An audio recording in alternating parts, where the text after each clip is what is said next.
tidak ada suatu kegiatan individu yang lebih hebat dibandingkan dia berkelompok.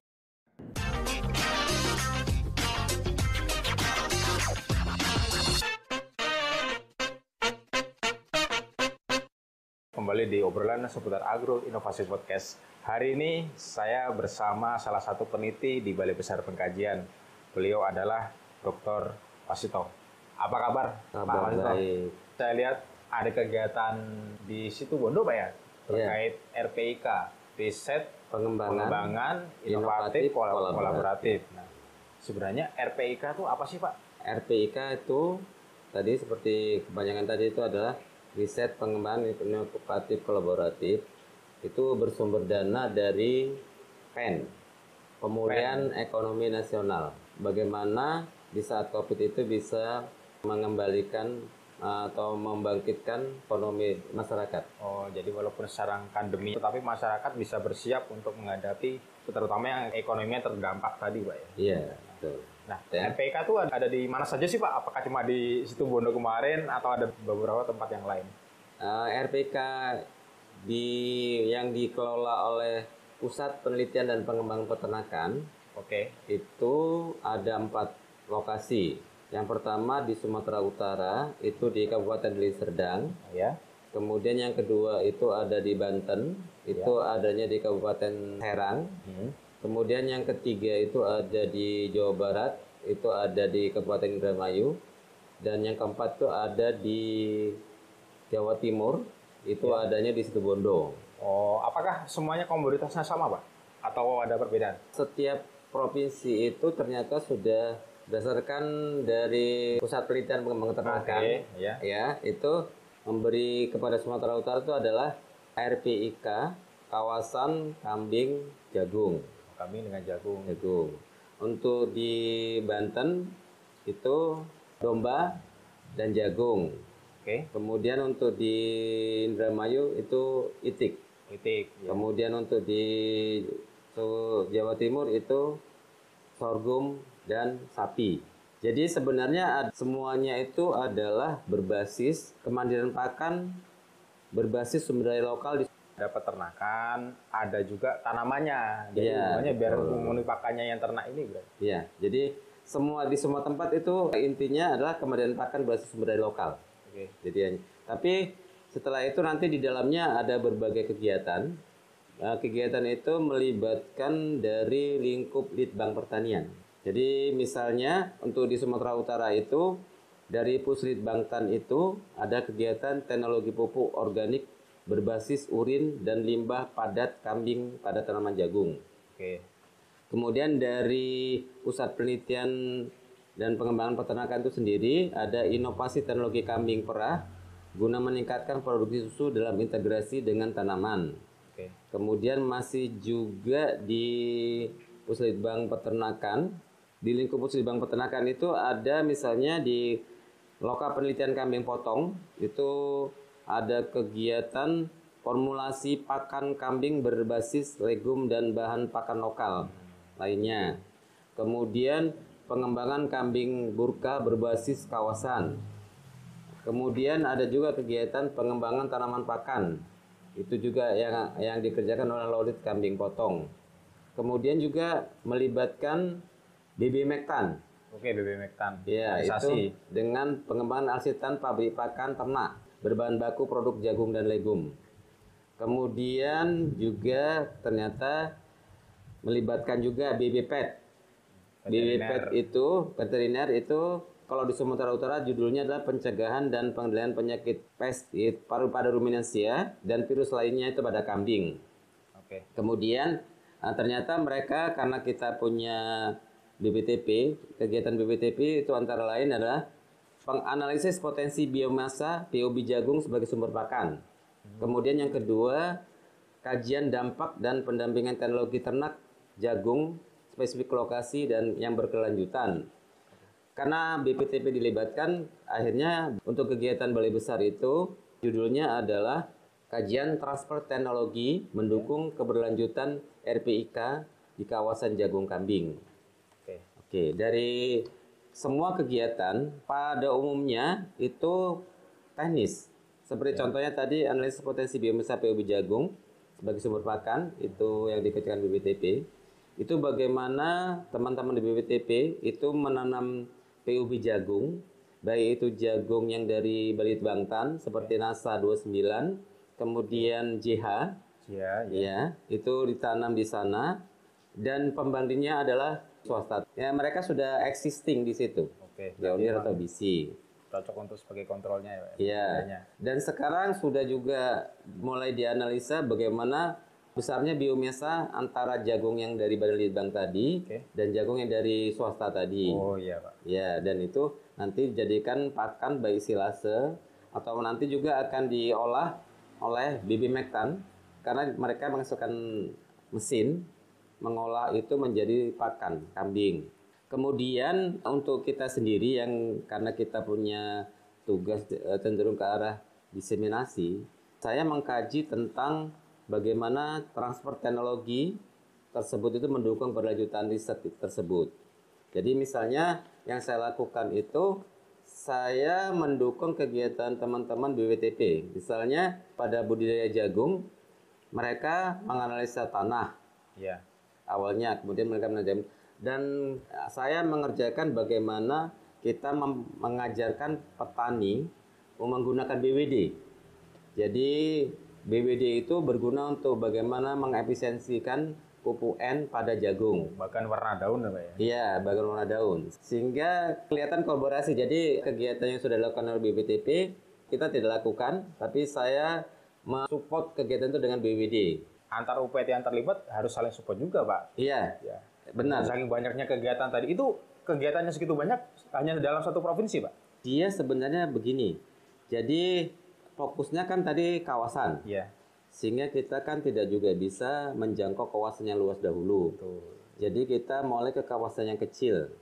Jadi waktu itu kita sepakat adalah kawasannya itu di kecamatan. Tingkat kecamatan. Tapi kan kita juga tidak mungkin melakukan kegiatan di kecamatan yang begitu besar. Kita akhirnya mengambil pola dengan CPCL.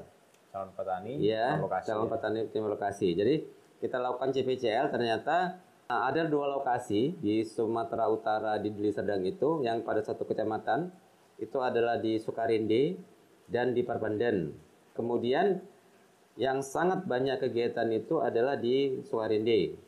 Ada 11 kegiatan di situ. Kemudian di Parbandan ada tapi tidak sebanyak itu, hanya 4 kegiatan. Tetap memang ada saling mendukung. Tadi seperti saya bicarakan tadi, bagaimana Ibu Sitindaun dan Ibu Julia dari BPTP dari Puslit Bangtan itu menghasilkan jagung dan biomasa jagung. Dan itu didukung oleh bagaimana Florid Kambing melakukan kegiatan bagaimana memformulasikan pakan kambing berbasis legum dan jagung tadi. Ya, kemudian tadi sudah juga didukung oleh alat yang dari Mektan, sehingga kegiatan tersebut merupakan kegiatan yang saling bersinergi. Berintegrasi juga Pak ya? Iya. Menanam jagungnya, ngolah jagungnya nanti sampai dengan menghasilkan jagung sebagai pakan kambingnya kan? Iya, betul. Jadi memang kegiatan sudah dirancang itu terintegrasi. Dan dari berbagai multidisiplin. Jadi ada yang cenderung ke teknis, ada cenderung ke sosial ekonomi, ya. Kemudian ada yang ke pasca panen. Oh, ada pasca panennya juga Pak? Ya, ada pasca panen. Seperti misalnya Ibu Bes itu dia juga masih teknis. Yang pasca panen itu adalah Bu Miskia, teknologi penanganan dan pengolahan susu kambing. Ya, jadi kegiatan itu sudah kita dilakukan dari hulu sampai hilir. Ya. Tentunya nanti kalau harapannya masyarakat yang terdampak COVID ekonominya akan membaik, tentu juga dengan program ini akan lebih cepat tercapai, Pak ya? Insya Allah. Kita sudah mencoba memulihkan ekonomi, misalnya budidaya jagung. Tadi yang dilakukan oleh teman BPTP dan Puslit Bangtan, mereka kan memberi saprodi. Oh iya. Ya. Itu salah satu untuk memulihkan ekonomi di lokasi RPIK kan. Stimulan mereka untuk berusaha tani, Pak ya? Betul. Jadi mereka diberi pupuk, diberi obat-obatan itu secara gratis. Itu dari kegiatan RPIK, ya. Secara gratis. Dan nanti nanti hasilnya itu juga kita tidak meminta. Jadi mereka bisa menjualnya. Ya.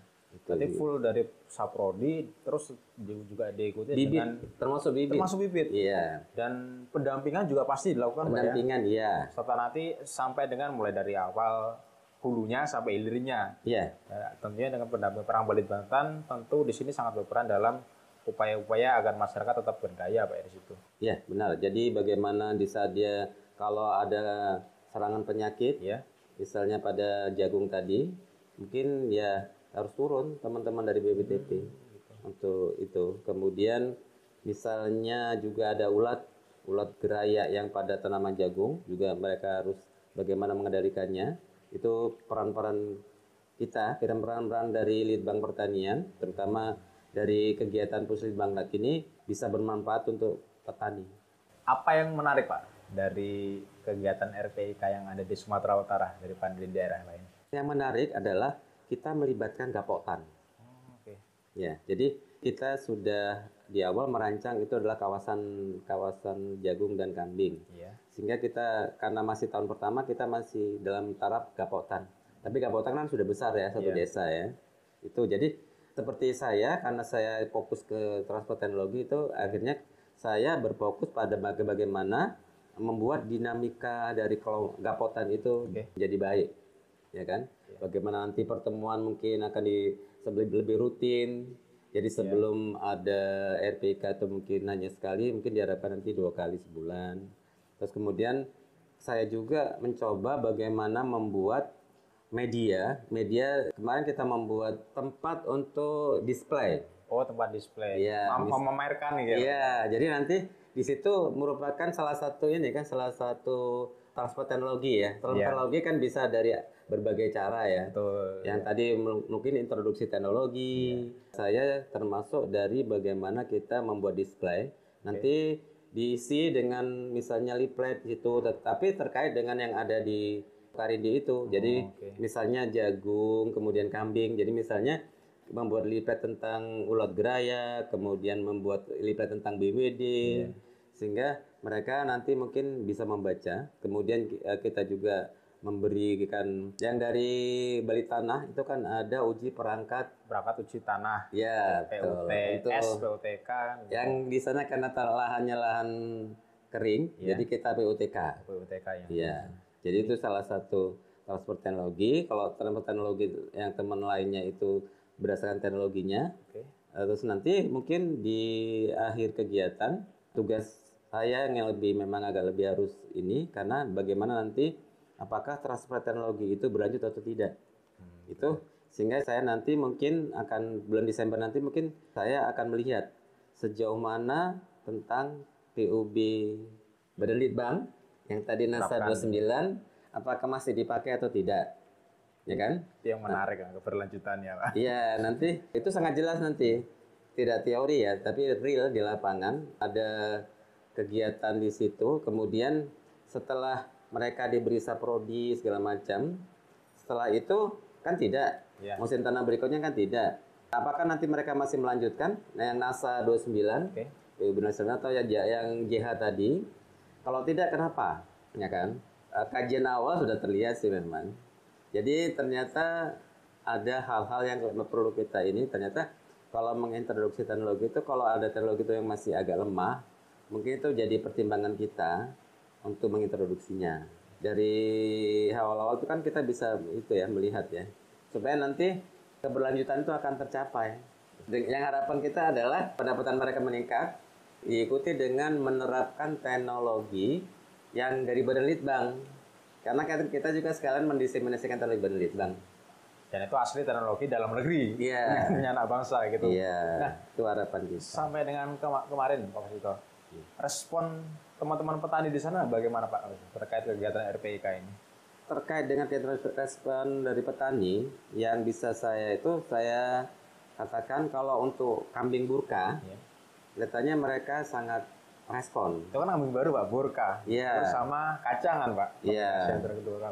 Dan kambing burka itu kan mempunyai bobot yang lebih besar dibandingkan kambing kacang. Kemudian juga dia ya banyaklah kelebihannya. Memang mereka sangat sangat senang begitu melihat tampilan kambing burka itu. Sekilas mungkin itu, tapi perlu kalau kita sebagai peneliti perlu nanti sampai sedetail mungkin apa sih penyebabnya dia suka terhadap kambing burka itu, kelebihannya apa saja. Terus tadi dicari kelemahan-kelemahan, barangkali kelemahan itu bisa kita tutup di kemudian dari hari itu menjadi kelebihan ke depannya. Ya. Tentunya kalau yang RPIK tadi hanya mencangkup 2 kecamatan ya Pak Wasto. Ini adalah role model dari awal. Sebenarnya tapi ya tadi sebenarnya masih role model. Role model ini kan. Iya. Nanti dengan harapan mungkin kalau berhasil akan digunakan oleh Pemda. Jadi sehingga sebenarnya di dalam kegiatan itu kita juga melibatkan Pemda. Jadi sudah melibatkan Pemda, terutama yang terkecil lah, yang paling sangat itu adalah BPP. Jadi kita melibatkan BPP Medan Krio yang dia membawahi wilayah Kecamatan Kutalim Baru yang termasuk di Sukarini tadi dan Perbandan dan juga Kecamatan Sunggal. Jadi situ sudah kita melibatkan itu. Di samping memang dinas, kalau dinas kan tidak intensif ya. Betul. Yang paling intensif adalah dengan BPP. Karena mereka yang berada di situ langsung dan berkecimpung langsung di situ. Iya, benar. Dari Pak Wasto, harapannya nantinya program RPIK ke depan seperti apa Pak? Harapan RPIK ke depan, kita mungkin akan mengevaluasi dan akan membuat hal yang baru, memperbaiki hal-hal yang kemarin bermasalah, itu kita perbaiki ya. Ya kita harapannya kepada Pemda.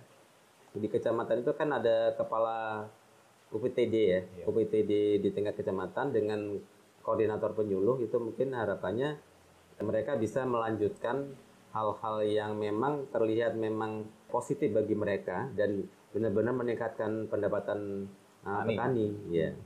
Sebelum lupa, sebenarnya kami juga di saat pengkajian kami tidak lupa tetap menerapkan prokes. Ya, karena kan kita sebagai peneliti dan kita memberi juga wawasan kepada mereka, prokes itu penting. Sehingga di saat kemarin ada BIMTEK itu kita memberikan masker, memberikan desinfeksi.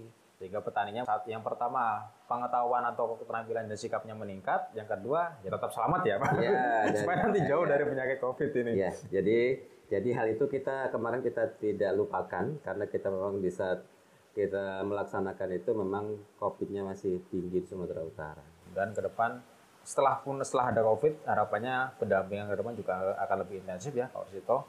Tentunya dengan inovasi yang dihasilkan oleh Badan Litbang Pertanian. Terakhir Pak Warsito, harapan ke teman-teman petani, terutama dalam rangka mengadopsi teknologi khususnya dari Balitbang Pertanian melalui RPIK seperti apa Pak? Harapannya mungkin ya, petani ini sekarang udah pintar ya. Ya mereka bisa memilih dan memilah ya.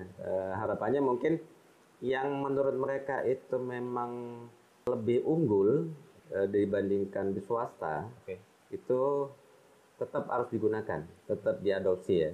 Termasuk tadi mungkin kambing burka yang sudah memang unggul itu diharapkan mereka tetap menggunakan pejantan kambing burka sehingga nanti anaknya itu akan lebih besar. Itu terutama. Kemudian tetap juga mereka harus bekerja secara kelompok, apalagi gapotan. Dengan pola-pola itu mungkin mereka nanti akan lebih berguna karena hal itu sangat penting. Tidak ada suatu kegiatan individu yang lebih hebat dibandingkan dia berkelompok. Asik ya. Setuju saya dengan itu. Tidak ada kegiatan individu yang akan lebih besar daripada kegiatan kelompok. Baik, terima kasih atas informasi yang sangat berharga ini Pak Warsito. Mudah-mudahan ke depan RPIK dengan program-program Kementerian Pertanian khususnya Badan Litbang akan terus mengupayakan bagaimana petani itu sejahtera dan bagaimana tingkat penerapan teknologi hasil Badan Litbang akan semakin pesat dari sekarang. Sekali lagi terima kasih Pak Warsito atas waktunya. Sama-sama. Baik, Sobat Inovasi, demikian obrolan Sobat Agro Inovasi kali ini. Inovasi teknologi untuk kesejahteraan petani. Salam inovasi.